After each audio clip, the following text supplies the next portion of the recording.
ములుగులో multipurpose worker మైదం Mahesh మరణానికి రాష్ట్ర ప్రభుత్వానికి ఎలాంటి సంబంధం లేదన్నారు మంత్రి సీతక్క. జీతం ప్రాసెస్ చేసే సమయంలో స్థానిక పంచాయతీ సిబ్బంది నిర్లక్ష్యం వల్లే 2 నెలల వేతనం ఆలస్యమైందన్నారు. పంచాయతీ కార్యదర్శిని సస్పెండ్ చేసి బిల్ కలెక్టర్ను విధుల నుంచి తొలగించామన్నారు.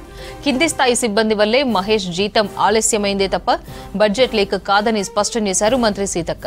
చనిపోయిన వారిని కూడా రాజకీయ ప్రయోజనాల కోసం కేటీఆర్ వాడుకోవడం సిగ్గుచేటని విమర్శించారు. బీఆర్ఎస్ హయాంలో పారిశుద్ధ్య కార్మికులకు నెలల తరబడి జీతాలు రాక సమ్మెలు చేసిన రోజులను ప్రజలు మర్చిపోలేదని గుర్తు చేశారు సీతక్క.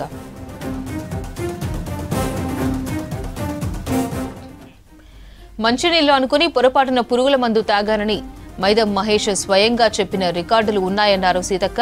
అయినప్పటికీ దాన్ని రాజకీయంగా వాడుకోవడం, శవరాజకీయాలు చేయడం కేటీఆర్కే చెల్లిందని విమర్శించారు.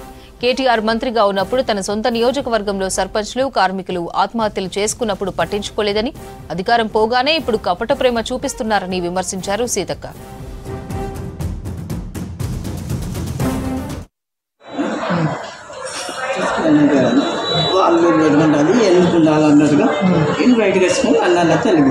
ఫ్యామిలీ గొడవలలో నువ్వు అనవసరంగా ఇది చేసుకున్నావు.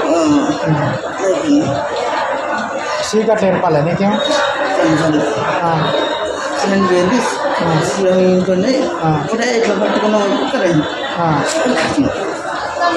అది మంచిల బాటలు అనుకున్నావా? మంచిల బాటలు అనుకున్నా దాని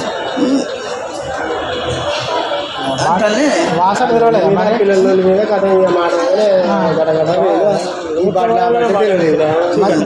మంచినీళ్ళ బాటిలకు వాసన కలుపుతాయి కదా. ములుగు మున్సిపాలిటీకి చెందిన మైదం మహేష్ అనే మున్సిపాలిటీ కార్మికుడు ఏప్రిల్ మే నెల జీతాలు రాకపోవడం వల్ల మనస్తాపానికి గురై చనిపోవడం జరిగింది.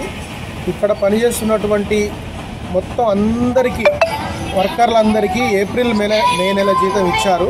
ఒక మైదం మహేష్కు మాత్రం ప్రభుత్వము బడ్జెట్ ఉండి జీతం శాంక్షన్ చేసినప్పటికీ అప్పుడున్నటువంటి బిల్ కలెక్టర్ మరియు పంచాయతీ ఈవో గారు అతనికి జీతాన్ని ఇవ్వకుండా ఇబ్బందులకు గురి చేయడం వల్ల ఆయన చనిపోవడం జరిగింది.